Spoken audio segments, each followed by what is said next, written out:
Merci beaucoup, Vincent Malouza, d'avoir accepté notre invitation pour ce soir. Et donc, j'aimerais bien commencer, si vous voulez bien, par la trajectoire de ce film et essayer d'en comprendre ensemble les raisons. Donc, une trajectoire de ce film dans le sens où il a pu être un film maudit à sa sortie pendant des années et ensuite il est devenu un film culte.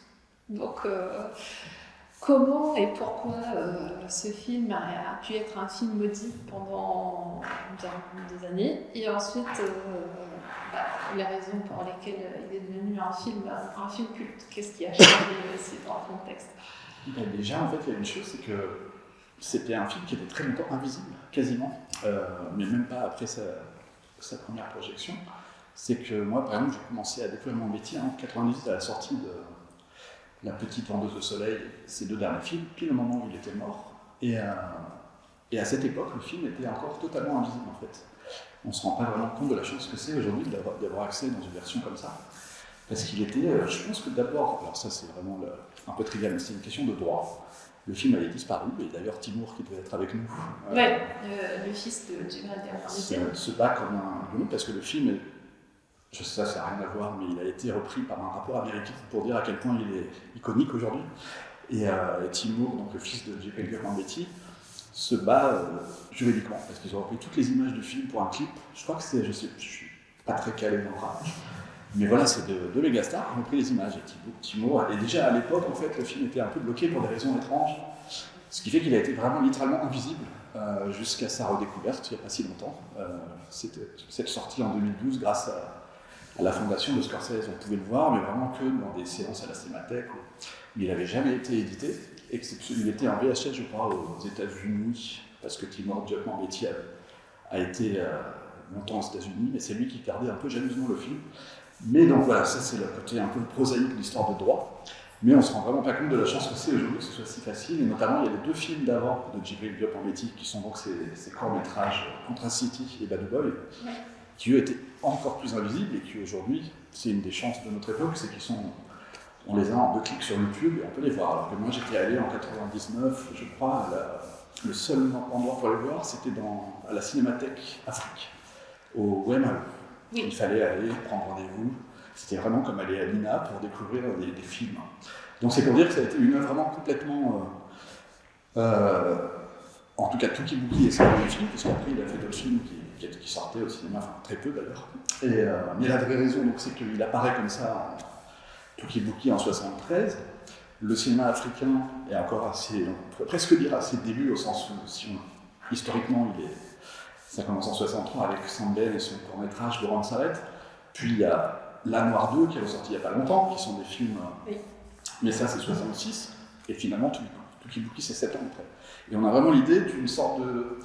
Voilà, que le cinéma mondial, en fait, aura mis 60 ans avec la nouvelle vague française, avec le néo-réalisme italien, 40 ou 60 ans pour trouver sa modernité. Et ce qui est extraordinaire avec Touki-Bouki, c'est qu'on est moins de 10 ans après, on va dire, la naissance du cinéma africain, fait par les Africains en tout cas, et sa modernité est totale. Donc le film, en fait, j'imagine que, je ne sais pas qui parmi vous aviez-vous le film, avez vu le film avant, mais voilà, on connaît sûrement peut-être mieux les films de Sambel qui ont été plus montrés.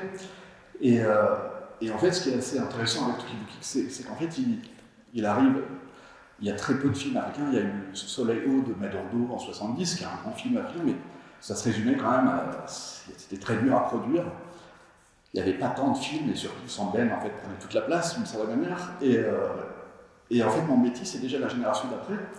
Lui, il est né dans les indépendances, donc il n'a pas le même discours, on va dire, militant que Sambel, qui a vraiment fait ses premiers films pour. Il le disait lui-même, c'était dans une logique de pédagogie et de dialogue avec le public. Et Mambéty arrive un peu comme un premier fils, et il casse tout, en fait, puisqu'on voit que pour ceux qui ont vu les films de Sambel et ceux de Mambéty, en tout cas, ce film vraiment brise absolument toutes les logiques, aussi bien de récit, puisque c'est un film complètement éclaté en termes d'espace-temps et le montage, le travail sur les couleurs. Enfin, c'est un film qui ne fonctionne absolument pas sur des processus linéaire, alors que Sembène est vraiment le cinéaste qui a toujours voulu être une sorte de patriarche comme ça, pédagogue, et donc tous les films sont extrêmement linéaires au sens noble du terme, c'est-à-dire très classique. Et donc il y a déjà sa modernité un peu fulgurante qui fait que le film en fait, est quand même sélectionné à Cannes à la quinzaine. Et c'est assez passionnant parce que là on le voit au milieu des jeunes cinéastes de l'époque, notamment Herzog, mais il disparaît complètement par la suite. C'est-à-dire qu'en fait il a eu des très bonnes critiques à l'époque, notamment en France, mais le film était sûrement déjà trop en avance en fait, ou en tout cas il a tout cassé avant même que le cinéma africain, enfin c'est pas un terme très, les cinémas d'Afrique disons, francophones et notamment ouest-africains, le film est vraiment trop en avance. Donc, ce qui fait qu'en fait il y a aussi la personnalité de Mambéty, qui est un personnage, on va parler j'imagine, de ce que c'est que la résistance, puisque c'est la question de la résistance. Et que Mambéty est vraiment un cinéaste, autant Sembène est un vrai résistant au sens où c'est un guerrier, dont tous les films sont des films de guerre en fait, verrouillés presque dans un espace-temps où c'est un affrontement, comme dans Grand Terror ou dès la Noire en fait. Alors que Mambéty c'est un cinéaste qui est résistant au sens le plus littéral, au sens où un film, déjà ce film échappe absolument à tout ce qu'on pouvait attendre, donc forcément déstabilise quelque part un peu tous les spectateurs. Et donc il y a aussi cette idée que c'est un résistant au sens où la résistance il s'échappe en fait. Le film il passe son temps à nous échapper d'une certaine manière. Enfin, surtout si on imagine lors de sa sortie à quel point c'est une forme d'insolence formelle, même si c'est pas une insolence forcément, même si le film est très violent à sa façon, mais c'est une forme d'insolence qui échappe un peu à tous les regards, en tout cas de l'époque. Et ce qui fait qu'en fait, il y a sa personnalité qui fait qu'en fait, c'est un cinéaste qui résiste absolument à tous les...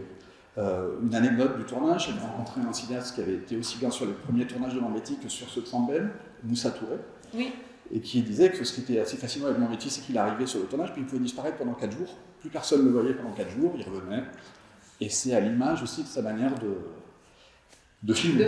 Il y a une idée de résistance jusqu'au bout, en fait. Et il y a aussi sa personnalité de vrai rebelle, au sens où il a toujours résisté à tout honneur, de classement aussi. Et qu'il a disparu pendant 15 ans, et que je pense qu'il s'en fichait autant qu'il aurait très bien pu refaire des films très vite, je pense, grâce au succès du film, malgré tout, en tout cas, sa visibilité, mais il a disparu littéralement, il a fallu vraiment qu'on aille le rechercher. C'est même pas lui-même qui a voulu revenir. On en reparlera peut-être après. Oui, c'est ce que je disais. Il a fallu vraiment venir le rechercher. Donc, ce qui fait que l'objet est vraiment unique, puisqu'il apparaît comme ça, il disparaît, puis derrière, il laisse une sorte de cratère. Oui. Et il faut 15 ans pour qu'on retrouve trace de Mambéty, en fait. Oui, parce qu'en fait, c'était après le réalisateur burkinabé Idrissa Ouedraogo qui était allé le chercher pour qu'il réalise le making-of de son film Yaba. Et donc, Djibril Mambéty, en gros, il disparaît entre 73 et 89, et il revient en 89 avec ce court-métrage qui s'appelle Parlons grand-mère, qui est le making-of du film d'Idrissa Ouedraogo. Et par rapport à ce film, on peut peut-être venir à cette question, c'est que Tuki-Buki est aussi un film, autant le cinéma de Sembène est un cinéma qui vient vraiment de l'idée des panafricanisme, et puis aussi Sembène est un grand marxiste, donc tous les films sont vraiment aussi un cours, une leçon en fait, et que chez Mambéty, je perds le fil, par rapport à Parlons grand-mère, c'est qu'en fait déjà dans Tuki-Buki, tout est dans le déplacement du regard. On parlait de ça tout à l'heure, de pas de côté, c'est-à-dire qu'il n'y a pas de... Évidemment, il y a un discours politique extrêmement violent, très fort, mais il ne passe pas par une dimension discursive en fait. Il passe que par le cinéma en fait, dès le générique en fait, où il se passe tellement de choses pendant ce générique et où ça passe vraiment par des images, c'est muet quasiment. Enfin, il y a les sons évidemment, mais c'est un cinéma très peu bavard en fait, en tout cas ce film. Et ce qui est très beau, c'est qu'en fait, peut-être que son plus beau film, c'est Parlons grand-mère, en termes de... Puisqu'il revient après si longtemps, c'est son ami Ouedraogo, donc un cinéaste burkinabé, qui lui a commencé à avoir du succès un peu avant. Et comme Mambéty est quand même une figure mythique, surtout parmi les cinéastes africains qui forment quand même, ouest-africains qui forment une communauté, notamment via le FESPACO de Ouagadougou. Tout le monde se connaît, il ne disparaît pas. Tout le monde voit Mambéty pendant 15 ans, mais il ne fait plus de film. Et c'est vraiment en allant essayer de le rechercher qu'il fait un making-of, ce qui est vraiment aujourd'hui la forme la plus basse, on pourrait dire, du cinéma, puisque souvent c'est les bonus de film dans le DVD où on voit la fabrication du film. Et ce qui est magnifique avec Parlons grand-mère, qui est sur un tournage sur une vieille dame et son rapport avec un enfant, c'est que Mambetti en fait vraiment littéralement une fiction. Donc c'est déjà un déplacement. Oui. Il faut vraiment dire que Parlons grand-mère est 1000 fois supérieur en termes de cinéma pur au film, dans les films de tournage, c'est-à-dire au film de Medrao. Et c'est un film d'une poésie extraordinaire, puisque se fixe uniquement sur les regards. Et donc on est toujours dans le déplacement, et c'est assez symbolique que un de ses plus beaux films, en tout cas, enfin il n'en a pas fait beaucoup, soit un film, a priori, qui soit juste une sorte de... On lui a donné ça presque comme un exercice. Un exercice, voire c'est pas pour... Il n'a jamais manqué ça, mais vraiment c'est une manière de le ramener vers quelque chose. Et après il y a Alien, c'est fascinant, parce que là c'est un film qui est tellement surchargé de demandes, de l'attente, puisque c'est mon deuxième vrai long-métrage, et qui est 19 ans après Tokibuki. Et il y a aussi, je dirais, mais aussi un peu moins, comment dire, figurant dans le contenu fermé, c'est-à-dire qu'il y a beaucoup de théâtral, quand même, d'une certaine manière, comme film. Et en fait, pour revenir à Tokibuki et cette volonté justement de déplacement du regard de Giuliano Mambetti, c'est que lui, il voulait vraiment travailler sur le langage cinématographique. Et en fait, ce qu'il avait dit aussi au moment de la sortie du film, dans plusieurs entretiens, sortie du film au Sénégal, donc le film avait eu un public assez restreint. Ce film n'avait pas été un grand succès de public, et Mambetti, mais il acceptait ça, et il disait qu'en fait, donc ce film n'avait aucune prétention d'être populaire, donc il se plaçait en porte-à-faux par rapport à l'idée d'un cinéma comme école du soir, donc c'est pas du tout une école du soir. Parce que lui, il disait de s'intéresser à la recherche cinématographique avec ce qu'elle peut avoir d'inconvénients et de zones aussi d'imperméabilité, et il parlait souvent dans ses entretiens d'un devoir d'agression. Parce que, en disant qu'en fait c'était aux réalisateurs africains d'une certaine manière, agresser leur propre public, qui avait été assez mal éduqué à la fois par des milliers de films occidentaux, mais aussi par des films africains peut-être un peu trop traditionnels, et donc qu'il fallait agresser ce public pour le désaxer, justement, le désarçonner un peu, et pour que quelque chose sorte de là en termes de nouvelles possibilités de regard et de pensée aussi, et de conscience d'une certaine manière, mais en suivant un chemin formel complètement différent par rapport au chemin de quelqu'un comme ça, par exemple. Et ça, c'est intéressant aussi, parce que mon métier, on disait que c'est autodidacte, au sens où il n'a pas fait d'école de cinéma, mais tout c'est un cinéaste qui fait partie de la jeunesse des années 60 artistique. C'est toute une bande qui était des résistants à la politique du nationalisme. Et ils étaient vraiment à part dans la société déjà, enfin, c'est toute une communauté. Mais voilà, ce sont des gens extrêmement lettrés, au sens où ils ne sortaient pas de... il a beaucoup parlé, je crois, voilà, en fait, à Dakar, il a fait sien, d'une certaine manière, l'héritage, le seul héritage peut-être positif de la colonisation, c'est qu'il y a toujours ces sortes de... Justement, on a parlé des centres culturels, qui sont des lieux de projection. Bon, il y avait des cinémas à Dakar à l'époque, qui filmaient, d'ailleurs, on le voit, des westerns, beaucoup de films, il y avait quand même une porosité, enfin, c'était...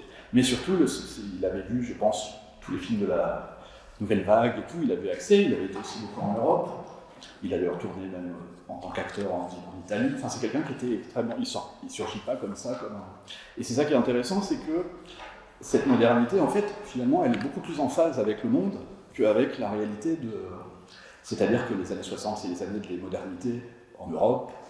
Quand il fait le film en 73, c'est la modernité à Hollywood, c'est-à-dire c'est la fin des films de l'âge d'or hollywoodien, on est vraiment dans un nouveau, qui s'appelle le Nouvel Hollywood, qui est un cinéma qui joue beaucoup sur ces effets de montage, de disruption, de rupture, où en fait on met en valeur le cinéma beaucoup plus que le récit, enfin le cinéma, la forme en tout cas.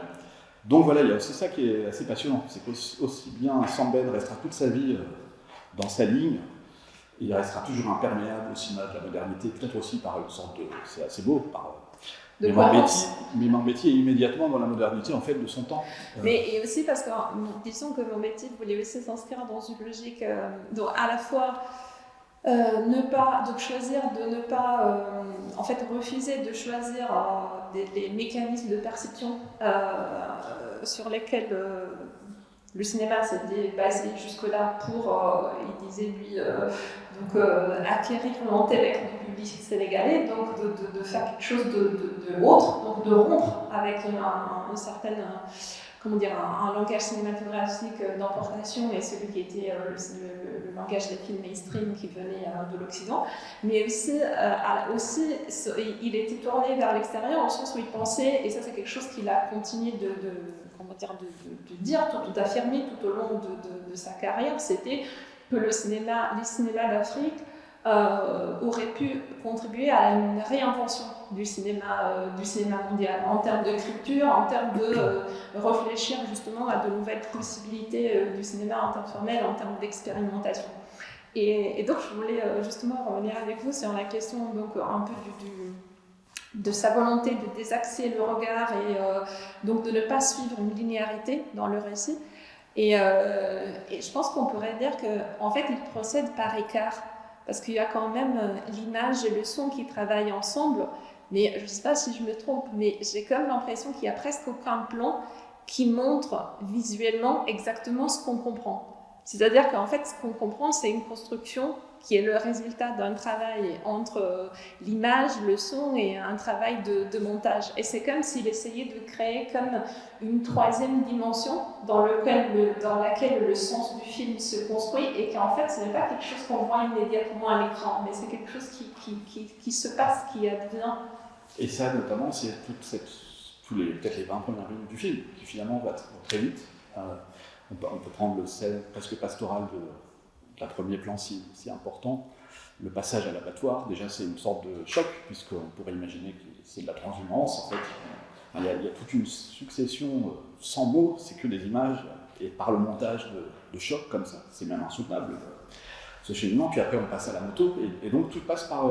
en fait c'est sûrement le premier cinéaste africain symboliste, au sens où on passe plus du tout par la frontalité, mais par des images, et c'est vraiment des idées, des images, et puis finalement c'est une question purement formelle, et qui se joue dans le montage, et il y a aussi cette idée presque... Alors dans Bad Boy, par exemple, il y a quelque chose de fascinant, c'est le générique du film où on voit Mambéty avec sa caméra, on se croirait aux États-Unis ou dans la modernité totale de l'époque, c'est-à-dire c'est vraiment des gestes comme Godard avec les regards caméra, ce qui a un peu révolutionné le cinéma au début des années 60, c'est toute cette modernité où le cinéma devient... on veut montrer que c'est du cinéma, au sens où on veut montrer que le cinéma est un art et qu'il a des spécificités. Alors que chez Sambène, même si c'est absolument magnifique, on est quand même dans un registre extrêmement... le cinéma est caché presque sous le discours, ce qui n'empêche pas que ce soit un travail extrêmement précis de scénographie. Alors qu'avec Mambéty, il y a vraiment la revendication des puissances du cinéma, et de manière presque jaillissante.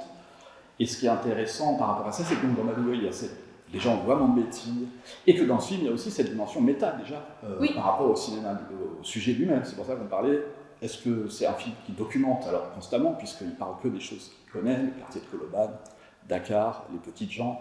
Là, on a vraiment tout, l'autorité. Le film est constant, il est à la fois très lisible parce qu'il est direct, c'est un peu du cinéma direct, mais qui est toujours avec ce fameux déplacement. Notamment, là, on a cet aspect presque méta, c'est qu'on est dans la parodie. C'est quasiment une forme qui reprend constamment, aussi bien les gendarmes et les voleurs. En même temps, il y a toute une dimension de western avec ce héros Maury, qui est quand même un petit cow-boy en fait. C'est un vacher, mais il en fait un cow-boy, vraiment littéralement. Il y a aussi le côté thriller presque de... Donc on est toujours quand même avec cette dimension distanciée en fait. C'est ça aussi l'invention de Mambéty dans le cinéma africain. Et d'ailleurs, c'est intéressant, c'est que avant Sambène, il y a eu ce film Afrique sur scène qui est en 1955, qui est le premier film historiquement. Alors il est tourné à Paris, donc c'est pas comme Rome s'arrête de Sambène, mais c'est le premier film réalisé par 2 cinéastes sénégalais, donc africains. Et donc ça, c'est une personnalité très importante qui s'appelle Paulin Vieira, et qui a écrit, qui est un cinéaste, et ce qui est très intéressant, c'est qu'il a écrit une histoire du cinéma africain fondamentale, et que quand sort Tuki-Buki, il en a fait un premier tome qui s'arrête à Tuki-Buki, et il passe complètement à travers Tuki-Buki. C'est-à-dire qu'il la partie sur Tuki-Buki, qui est quand même, a priori, aujourd'hui, on est tous d'accord pour voir l'importance du film, et là il est vraiment sous-traité justement parce qu'il est complètement incompréhensible pour la plupart même des cinéastes de l'époque sénégalais. Et donc ce qui est intéressant, c'est qu'il y a toujours cette dimension où on voit bien que c'est cette lucidité qui passe par même la question politique de l'affrontement. Là on n'est même plus dans cette question Alors évidemment, il y a par rapport à la colonie, mais on est presque plus dans la critique du Sénégal post-colonial, avec tous les fantasmes qu'il y a derrière complètement. Il y a déjà une désillusion totale en fait. Oui, c'est ça en fait. Il y a une lucidité qui est très. À la fois, elle est très cruelle, et très poétique et cruelle à la fois, je dirais. Et puis justement, il y a cet écart. Et d'ailleurs, par rapport à ce côté méta, il y a aussi ce moment où le commissaire Mambéty, je crois. Oui. Voilà, il y a tout un jeu comme ça où le cinéaste lui-même est dans le film d'une manière assez humoristique en fait. Oui, oui. Je crois même qu'on l'aperçoit à un moment, j'ai eu un doute en le voyant tout à l'heure, qui joue le rôle, on le voit un moment sur le port, que c'est lui. J'ai un doute, mais... Mais en tout cas, on entend sa voix. Et voilà, il y a ce moment où on entend, et ça revient toujours. Et dans Parlons Romain, c'est ce qui est le plus beau justement, c'est qu'il y a des moments où arrive sa voix, et c'est quand même un poète, au sens où Sambel était un écrivain, mais c'est un pur poète, Mambéty, il suffit d'écouter ses interviews, on voit bien qu'il... oui. Et dans tous ses films, pratiquement, il y a cette voix, en plus il a une voix très particulière, et là, elle apparaît dans le moment où ils suivent la caisse bleue, là. Oui. Voilà. Et en fait, dans cette, dans cette dimension méta, d'une certaine manière, c'est comme si, ce qu'il disait aussi, ce qu'il a dit dans plusieurs entretiens, c'est que justement pour essayer de trouver un langage autre, il essayait de trouver un autre point de départ, et donc de partir de l'antérieur.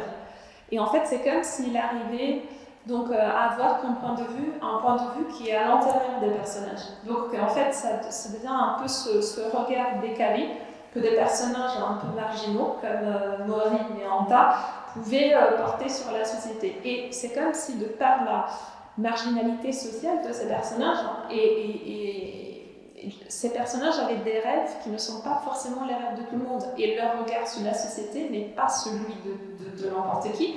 Et donc, par leur décalage, ils arrivent à faire apparaître quelque chose d'autre qui émerge un peu à la lisière entre ce qu'on peut voir et ce qu'ils ressentent par rapport à la réalité dans laquelle ils vivent. C'est comme s'ils se sentaient étrangers par rapport à cette réalité. Et c'est peut-être ça qui fait, en fait, qui produit cette ironie, cette dérision qu'on voit, parce que parfois, la manière dont ils montent les images et le son, en restituant en gros ce que ces deux personnages pensent, montre un peu toute l'absurdité de la réalité. Et c'est comme s'il arrivait à faire un peu éclater certaines choses.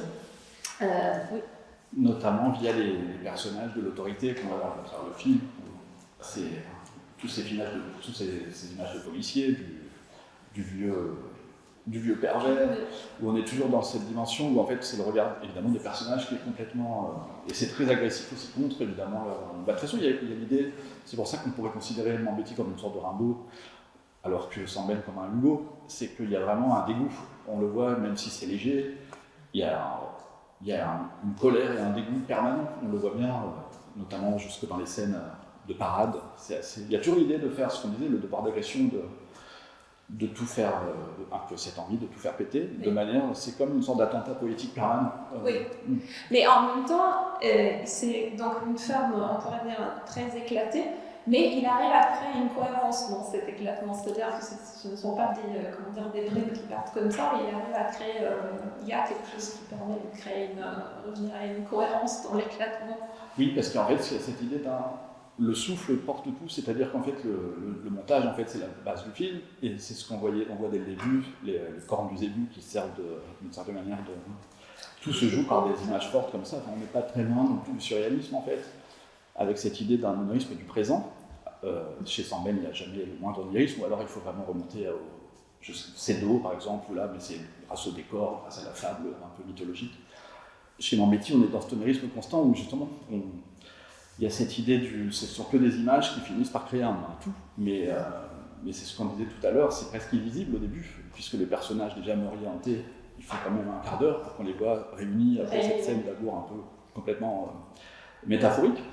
Et c'est le seul moment, en fait, c'est le premier moment où ils sont ensemble, en fait, alors qu'au début, on les voit tous les deux dans leur... il y a vraiment cette idée que ça se construit par des... de toute façon, c'est vraiment du registre d'un langage poétique, c'est-à-dire qui se fait à partir d'images et de récurrences, de rimes, de chocs. Et aussi par rapport à la temporalité, je reviens sur quelque chose que vous venez juste de dire par rapport à ce rapport au présent, ce présent onirique. Et je dirais en fait que ce qui est très fort dans ce film, et qui rentre peut-être dans une réflexion sur qu'est-ce que résister, c'est-à-dire que Mambéty, il est toujours vraiment dans le présent. Et c'est-à-dire qu'il n'y a pas, je dirais, en fait, ce thème de la tradition de retour aux sources qu'on trouve dans beaucoup de films de réalisateurs américains des années 70. Donc il n'y a pas cette possibilité d'un retour au passé comme un réservoir d'identité, comme une sorte d'apaisement, comme un moyen de se retrouver. Là, même si le film s'achève sur une forme de cyclicité, mais en fait, c'est comme s'il disait qu'il n'y a pas de retour possible et qu'en fait, on part il y a une cassure, il y a une perte, et il faut construire à partir de là. Et donc, il y a ce présent. Et en même temps, ce qui est assez beau, c'est qu'il n'y a pas du tout de rejet de cette tradition, qui est souvent le problème de ces films, ce qu'on appelle, malheureusement, c'est un peu l'appellation droit au cinéma pour Scorsese, c'est vraiment une caricature, parce que cette idée toujours ces récits de tradition, de ce cliché de la tradition contre la modernité. Ce qui est très beau dans Tukibuki, c'est que le film est complètement hanté par des figures sacrées, et en même temps, elles sont constamment remises en... Il y a l'exemple absolu, c'est la sorcière, cette sorcière un peu mystique, qui, d'un moment, quand il arrive avec cette corruption, quand elle récupère ses billets, il est vraiment sur cette idée du... On n'est pas dans le folklore du tout. Le film, il y a ce personnage dans l'arbre là, qui est assez fascinant aussi. On ne sait pas d'ailleurs, pour moi, en le revoyant, j'ai jamais vraiment, je ne sais pas à quoi ça fait référence, mais moi j'ai un peu vu comme eux sont dans le rêve de partir, donc de devenir potentiellement des migrants, et qu'on a vraiment l'impression que c'est l'image inversée il a quelque chose du blanc hippie, qui lui est venu en Afrique comme un rebelle et qui vit comme un migrant à Dakar.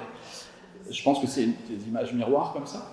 Mais ce qui est intéressant, c'est qu'il y a un livre très important de Sam Bannian qui analyse, qui est chez l'Harmattan, vraiment en profondeur, parce que ça c'est complètement inaccessible.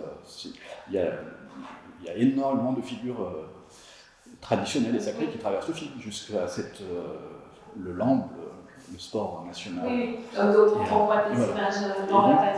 Mais il en fait des images qui traversent le film, qui circulent dans le film et qui ne sont jamais montrées comme en opposition. Finalement, c'est pour créer un univers qui est un tout. Il n'y a jamais de dichotomie en fait entre tradition et modernité. Il ne s'agit jamais d'un choix entre deux pôles.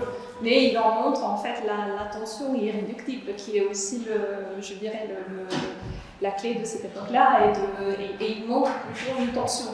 Et en fait, plutôt que de faire un exposé, c'est comme s'il construisait une sorte de recherche, et comme si c'était une sorte de, on pourrait dire peut-être voyage initiatique qui se fait sur place en fait, sans vrai de... D'ailleurs, il y a cette idée que déjà dans Bad Boy, avec la poursuite entre l'autorité, donc le gendarme et le jeune voyou, le fripon, c'est vraiment cette idée, on court en permanence, c'est quand même aussi un film assez presque intérieur, mais picaresque, au sens où on voyage vraiment dans Dakar, on passe d'un quartier à l'autre, et tout ça, c'est vraiment quelque chose qui est ça circule tout le temps. On n'est jamais très rarement en tout cas, jusqu'à la course finale où en fait il s'enfuit. C'est vrai que ça nous échappe presque en fait. C'est des moments où constamment ça glisse et ça échappe. Et c'est ça qui était intéressant par rapport à la fabrication même du film, c'est que ce sont ces anecdotes sur le tournage où il pouvait lui-même disparaître pendant 3 jours, revenir. C'est là qu'on est vraiment dans cette résistance à tout discours, en tout cas figé. C'est vraiment que ça glisse en permanence, ça nous échappe en permanence. Oui, c'est comme s'il avait fait un film qui ne s'offre pas, mais d'une certaine manière par ses échappements, sa manière de s'échapper, c'est comme si il questionnait constamment et donc il remettait en question par le fait de s'échapper. Et aussi par rapport au tournage et à l'indépendance, donc ce film a été réalisé par Mambéty quand il avait 28 ans et il a réalisé de manière totalement indépendante. Donc en fait, il a pris un petit crédit pour réaliser le film. Et en fait, ce qui lui permettait aussi de n'avoir aucune contrainte d'un point de vue commercial. Donc là, c'était très difficile financièrement, mais en même temps, ça lui permettait de faire en gros ce qu'il voulait. C'est ce sentiment de liberté totale que le film montre en fait. Il résiste aussi par ça parce que et Yen est un peu l'envers de ça, puisqu'en fait, après son retour avec ce petit documentaire qui est assez merveilleux, alors après c'est le grand retour et tout le Sénégal et toute la communauté du cinéma se met en branle pour créer Yen, donc son film du grand retour qui a quand même un peu en grande de 92. Et qui est un film, alors c'est assez intéressant parce que c'est quand même un film très beau, mais en même temps, Mambéty vient du théâtre. Dans les années 60, il était au théâtre, dans le milieu du théâtre, et c'est son film, alors là, pour le coup, le plus. On va dire de toute façon, il a fait que 2 longs métrages, mais alors c'est l'antithèse, parce que le film est surchargé. Alors il a sa malice, il a son génie, justement plutôt dans les dialogues, mais en même temps, le film, alors on a pris un peu tous les plus grands, les costumes, et le film, en fait, c'est Coloban, dans une période ancienne, mais c'est une sorte de Coloban reconstitué, contrairement au Coloban qu'on voit là dans le film, vraiment dans toute sa... et qu'on reverra dans les 2 derniers courts-métrages, qui retrouve cette sorte de fougue, mais que Yen n'a plus du tout, puisqu'on est vraiment dans un film en fait de froufrou. Même si le film a un discours très fort, et c'est un film très particulier dans l'œuvre de Mambéty, parce que c'est finalement celui qui est un peu l'anti-Pouki-Bouki. Et où le film, on sent, pèse, il y a une pesanteur dans le film qui vient de la production. Qui vient beaucoup plus de la production, puisqu'un film, le film a mis 3 ans à se faire, il y a eu des arrêts de tournage, c'est un peu une autre forme de film maudit. Mais là, vraiment, ce qui est si beau dans Pouki-Bouki, c'est cette légèreté, en fait, qui est consubstantielle avec la manière dont il a été fait, bien sûr, sans aucun moyen. On voit bien qu'il n'y a pas de... les acteurs... c'est assez beau, d'ailleurs, si vous avez peut-être vu Mille Soleils de Mati Diop, qui est en fait la nièce de Mambéty. Oui. Qui a fait Mille Soleils en 2013, en 2013 qui a retrouvé les 2 acteurs, et puis c'est assez fascinant parce que finalement c'est vraiment une suite du film, dans le sens où Anta, elle, qui part à la fin du film, a fait toute une carrière aux États-Unis, elle a même filmé en Alaska, elle a une carrière, elle est vraiment partie, alors que Maury est resté sur l'île de Gorée. Et il est toujours resté, il a joué dans 2-3 films, mais c'est resté...